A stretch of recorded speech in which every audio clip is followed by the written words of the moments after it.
Então, pessoal, vamos pensar aqui num assunto bem importante, né? Uma pergunta, na verdade, que eu penso que vai ser interessante para todos vocês também.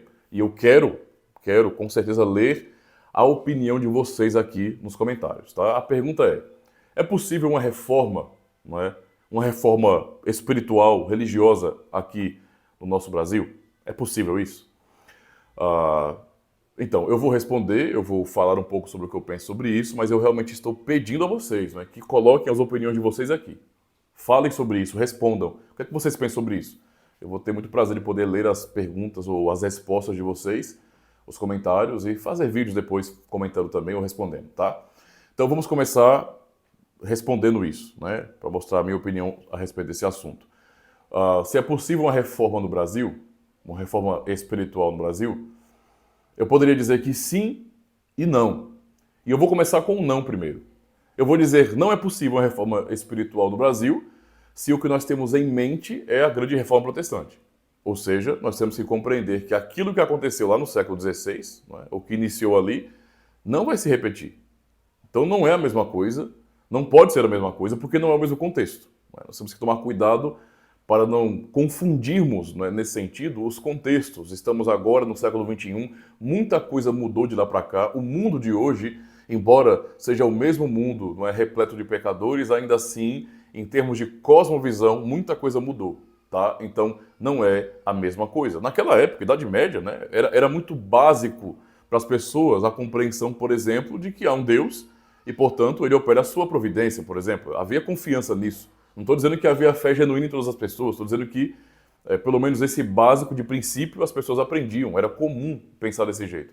Hoje não é desse jeito, estamos vendo uma era pós-moderna, digamos assim, onde muitas ideologias, muitas possibilidades, muitos caminhos foram apresentados. Então, há uma parcela da população que crê em Deus, a maioria, não é, é claro, mas há uma parcela também significativa e que tem muita voz, sabe gritar bastante nas mídias, que não crê em Deus, não é? E há também uma parcela, talvez essa seja a maioria de verdade, que são pessoas que confessam com a boca que creem em Deus, mas vivem como se Deus não existisse. Então, essa é a situação do mundo hoje, não é? Sem contar as várias ideologias que trazem uma cosmovisão diferente para cada grupo, etc. É uma bagunça. Então, o contexto de hoje é muito diferente daquele do século XVI. Então, aquilo que aconteceu lá não dá para ser repetido aqui. Pensando só no contexto de igreja, não é, organizada, por exemplo. Havia uma igreja organizada, oficial, na Idade Média. Não é? A Igreja Católica Apostólica Romana. Havia também as igrejas orientais, é claro, né, contexto do Oriente mesmo, mas no Ocidente era a Igreja de Roma. Não é? Era o que havia ali, certo? E a reforma naquele contexto se levantou, digamos assim, contra a infidelidade desta igreja, tá? Não rejeitando a igreja, mas tentando reformá-la. É claro que isso não foi bem aceito. A estrutura da organização da igreja, tudo aquilo que havia sido construído, não é? Que deixava o clero, toda aquela ordem, não é? Que parecia mais uma cópia do Império Romano, deixava todo mundo ali muito, muito confortável, quem fazia parte dessa elite, digamos assim. E é claro que a proposta de uma mudança para um estilo de governo, né, um modelo de governo bíblico, fiel, que aproximasse mais a igreja do povo de verdade, onde a escritura fosse exaltada como palavra de Deus autoritativa e final, isso trouxe muitos problemas, não é? A tradução, ou quer dizer, a organização, não é, da Bíblia do grego, Novo Testamento, do Erasmo, causou muito problema, né? Porque a partir daquela organização, né, da tradução, ou da organização de Erasmo, digamos assim, isso despertou muita gente, né? Então a reforma começou nesse contexto aí, certo? E o objetivo dos reformadores realmente era colocar a Escritura Sagrada no seu devido lugar. Então houve um avivamento da palavra. Hoje não é a mesma coisa. Então hoje nós temos várias denominações, vários líderes. Lá era um papa só, aqui tem não sei quantos mil, né? Então há um monte de pessoas que são manda-chuvas em congregações, né? Então a complexidade da cristandade de hoje é simplesmente terrível. Não tem nada de positivo nisso não, né? Esse número gigantesco de denominações cristãs não é digamos assim, não é um testemunho positivo, coisa nenhuma, né? Isso aí só mostra relativismo, né? Infelizmente. Claro que não quer dizer que eu vou entender que deve haver apenas uma instituição, não, porque o cristianismo é uma religião de consciência também. Então, nós cremos, né? Não pode ser algo simplesmente imposto, né? Mas nós somos convencidos pela palavra de Deus. Esse é o espírito da coisa, tá? Isso é uma religião de liberdade verdadeira. Nós cremos de verdade e não porque nos forçaram nesse sentido, né? A apenas repetir como papagaios o que estavam dizendo, tá? Então, isso é muito importante compreender. Então, o ponto é, hoje nós temos um contexto absolutamente diferente e, portanto, uma reforma como naquela época não é possível hoje. Então, a resposta é não, tá? Mas agora eu vou responder que sim. Então, sim, é possível uma reforma espiritual no Brasil e eu creio que, de uma maneira ainda pequena, humilde, está acontecendo, tá? Eu penso que já está acontecendo. Não como naquele contexto, mas de uma maneira muito mais pessoal. Nós já podemos observar que sim, está havendo um despertamento, de indivíduos que são membros de igrejas, de denominações cristãs, para a palavra de Deus. Pessoas que estavam em denominações infiéis, que determinavam um tipo de ensino, um tipo de prática, e esses indivíduos, movidos pela palavra do Senhor Deus, estão despertando e estão procurando mais conhecimento da palavra de Deus, tendo um certo interesse maior por teologia, por boa teologia, e querendo saber mais sobre as raízes da igreja, e querendo entender melhor as escrituras sagradas, e isso é um ponto muito positivo, tá? Então, é claro, outros canais, podem também dar um diagnóstico a respeito disso, não é só o meu, mas aqui, só por esse canal meu, que é tão pequenino, eu já posso dizer, que há sim um despertamento de muitas pessoas que estão querendo aprender mais o Evangelho, que estão querendo realmente aprender a palavra do Senhor de verdade, porque já estão cansados da enganação no meio evangelical, na cristandade nominal que existe no Brasil. Inclusive aqui, as pessoas se iludem muito com os números de censo. Segundo os censos aí, 80 e poucos por cento do Brasil se declaram cristãos. Então, 80% do Brasil é cristão. Isso é uma ilusão. Esse número não significa absolutamente nada. Só fazendo a comparação do que a reforma causou, trazendo cristãos genuínos, pessoas à conversão genuína, e as mudanças que aconteceram na Europa, claro, num contexto conturbado, mudanças realmente trazem problemas, mas quando as coisas começaram a se ajustar, houve muito avanço, na verdade, e mudanças que influenciam o mundo até hoje. Nós podemos pensar, por exemplo, na grande influência de Lutero, de Calvino, especialmente no mundo de hoje, no Ocidente. Há muita influência, com certeza, vários conceitos que vieram ou que nasceram ali. O próprio conceito de escola pública, por exemplo, há muitas coisas positivas que surgiram naquele contexto. Tá? A vida das pessoas foi transformada, uma ênfase na escritura, pessoas foram perseguidas, torturadas, mortas, mas não negaram a fé, E você percebe que aquele cristianismo, embora não podemos negar que houveram sim excessos, havia grupos, que não eram dos protestantes fiéis nesse sentido, mas havia grupos sim, revolucionários, radicais. Os anabatistas, por exemplo, que causaram muitos problemas naquele contexto, inclusive provocaram sim perseguição aos cristãos reformados, mas também nós temos o testemunho de cristãos genuínos, reformados, por exemplo, que morreram, foram perseguidos, sofreram, simplesmente porque queriam ser fiéis à Escritura Sagrada. Tá? Então isso aconteceu, um despertamento da palavra de Deus. Tá? Isso se estendeu por toda a Europa, isso chegou à Inglaterra, à Escócia, chegou aqui até a nossa terra, até o nosso Brasil. Então, quando olhamos para o contexto de hoje, de Brasil, de cristandade, nós podemos notar que, tal como na Idade Média havia essa ideia de cristão nominal, pessoas que eram cristãs apenas porque eram do Ocidente do país, aqui, no contexto das Américas, o cristianismo ele é nominal também. Então, existem muitas denominações, sim, muitas denominações, não falta denominação no Brasil, mas são denominações, em boa parte, que não têm nenhuma raiz histórica, não tem nenhuma base, realmente uma identidade pelas quais podemos, de repente, identificá-las. São comunidades que começaram assim porque alguém quis, não tem sentido, não tem confessionalidade, digamos que a coisa está meio solta, Deus vai revelando, então você não tem uma doutrina certa. O que é verdade hoje não é verdade amanhã. Parece até a comunidade científica, os cientistas definem uma coisa hoje, é verdade. Amanhã eles mudam porque eles tiveram novas descobertas. Então está mais ou menos assim o contexto cristão brasileiro. Não é? E por isso, justamente por isso, porque não há um cristianismo puro aqui, no sentido geral, é que nós não vemos mudança na sociedade, muito pelo contrário. Né? Até para quem se ilude com a ideia de números, né? 80 e poucos por cento do Brasil, né? 80% do Brasil é cristão, quem se ilude com esse número acaba não olhando para a nossa realidade cultural.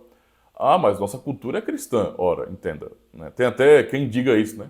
Até o Emílio Surita da Jovem Pan, de vez em quando ele fala lá no Pânico que... Mas nós somos cristãos, pô. Então, tipo... Nós somos cristãos por quê? Porque somos ocidentais? Nós somos cristãos por quê? Porque a base fundadora de nosso país tem influências cristãs, ou então o nosso país foi organizado ou colonizado por cristãos, por católicos romanos no início? Essa é a razão? Eu entendo que é uma razão forte, mas não é definitiva. Tanto é assim que existe sim, não é, uma cultura cristianizada em muitos aspectos, nossos termos, o conceito de moral de certo ou errado, tudo isso nós sabemos que vem de princípios judaicos cristãos. Ótimo, isso é fato. Mas não há uma consciência, não é, genuína disso. Não há. Tanto é que o nosso povo é muito vulnerável a mudanças. Talvez as pessoas fiquem imaginando que, mas o Brasil tem muitos conservadores. Até quando? Tá, porque o progressismo não vai parar. Né? Os ideais progressistas não vão parar.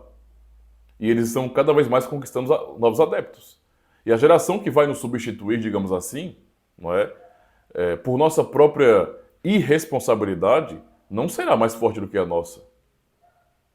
Eles serão muito mais vulneráveis do que nós, nesse sentido. Então, se nós já estamos enfrentando tanta crise no Brasil, onde, por exemplo, e eu sei que é fácil para nós fazermos uma dicotomia e apontar, né, esses problemas da sociedade, essa mudança moral, essa revolução sexual que está acontecendo, essa bagunça toda, a esquerda, os políticos. Irmãos, as pessoas que estão lá, a verdadeira elite política, digamos assim, não é? Aqueles que estão com a caneta na mão para fazer leis que nos prejudicam, leis contra os princípios cristãos, todos eles são brasileiros, são cidadãos, tá? São gente nossa, nós não podemos negar isso. É muito fácil para nós ficarmos agora querendo nos sair. Não, eles são políticos, não, eles são brasileiros, que receberam toda a carga cultural que nós recebemos também. Eles são apenas a manifestação da nossa depravação, digamos assim. São cidadãos como nós. Vieram de famílias brasileiras. Tá? E o que eles fazem, o que eles conseguem fazer, os seus avanços, não é? Isso não pode ser creditado apenas a um movimento político ideológico. Não é? Não. É o povo. Nós demos aberturas a isso. Entendeu? Então, por exemplo, é o povo no sentido geral que aceita o que é ensinado. Mas aí eu sou contra isso, sou contra aquilo. Tá, mas o povo ama a Rede Globo, o povo ama a novela, o povo ama... Poxa, né? Então, entende? O povo tem no geral, boa parte das pessoas tem uma dependência extrema da escola, do Estado, de tudo que o Estado faz. Né? Até pessoas que dizem que são de direita, conservadoras, liberais, às vezes têm, de maneira tão incoerente, tem uma dependência tão grande do Estado, né? Então, tudo isso, todas essas mudanças, elas têm como principal culpado o próprio ser humano, o próprio brasileiro nesse sentido. Não é só simplesmente separar essa classe, não, são os políticos, não, são os esquerdistas, não, é o povo. O povo é culpado, o povo não fez o dever de casa, os ditos cristãos, por esse senso, é que não fazem os seus deveres, porque não são cristãos de verdade. Tá? Eles têm princípios que vêm do cristianismo, mas eles não são cristãos. Tá? Não há consciência. Certo? Então, a reforma lá produziu mudança na vida das pessoas. O que vemos hoje, em termos de cristandade, não produz mudança. Mas eu penso que, nesse momento de crise, e é isso que eu já estou percebendo, que é esse despertamento, esse anseio por palavra, pela palavra de Deus, já é fruto disso, desse grande cansaço que muitos têm provado, não é, por viverem num contexto como o nosso, onde se fala que há tantos cristãos, e literalmente vemos tantas denominações, mas não vemos uma mudança na sociedade. Com tantas igrejas, com tantos cristãos no Brasil, não conseguimos produzir bons políticos, bons professores, bons juízes. Então temos que desejar sim que haja uma reforma pessoal, espiritual, em nossa vida particular, para que então possamos almejar melhores na sociedade. Tá? Então, eu creio que algo já está acontecendo e que Deus vai sustentar a sua igreja no meio da crise. Eu sei que às vezes olhar demais para a política, para as informações, para os noticiários, pode nos deixar às vezes ansiosos, um pouco focados demais nos números, naquilo que os jornalistas dizem, mas além disso, que eu sei que é realidade, precisamos confiar que Deus não abandona o seu povo e, portanto, assim como no tempo da reforma e em outros tempos também, o Senhor vai despertar, sim, o seu povo. Então, há cristãos e mais pessoas genuínas cristãs vão despertar, vão se aprofundar e vão conhecer mais a palavra de Deus e vão lutar por isso. Não é? Como é que eu sei disso? Eu sou uma prova disso. Você que está acompanhando o canal também. Não é? Quem está chegando agora também. Há sim um despertamento acontecendo. Nós devemos confiar em Deus que providencia e cuida da sua igreja, tá bom? Então vamos continuar lutando e eu quero saber realmente qual a opinião de vocês. E aí? É possível ou não uma reforma nas suas dias? O que é que você pensa? Você concorda com o que eu disse? Mas se você concorda, deixa aí também nos comentários. Comenta à vontade. Eu realmente quero pedir a vocês que compartilhem esse conteúdo com todo mundo que vocês conhecem. Lembre, lá no grupo das tias do Zap, no grupo da igreja, lá no Telegram, por exemplo, no Instagram, nas suas redes sociais. Compartilha geral, ajuda o canal a crescer, porque lembre-se, vocês estão participando disso. Quanto mais pessoas conhecem o nosso canal aqui, mais pessoas vão ter acesso a conteúdo reformado de verdade. Se vocês querem livrar, os cristãos chamados calvinistas ou reformados, que estão aprendendo um calvinismo Nutelinha na internet, estão ouvindo falácias de pastores que não têm compromisso com a confessionalidade da igreja, se vocês querem livrar pessoas disso, dessa ignorância, então vocês podem fazer justamente compartilhando o canal, indicando o canal, certo? Não se esqueçam de dar o joinha de vocês, o like, tá bom? Tá bom? Se não forem inscritos, se inscrevam, apoiem o canal.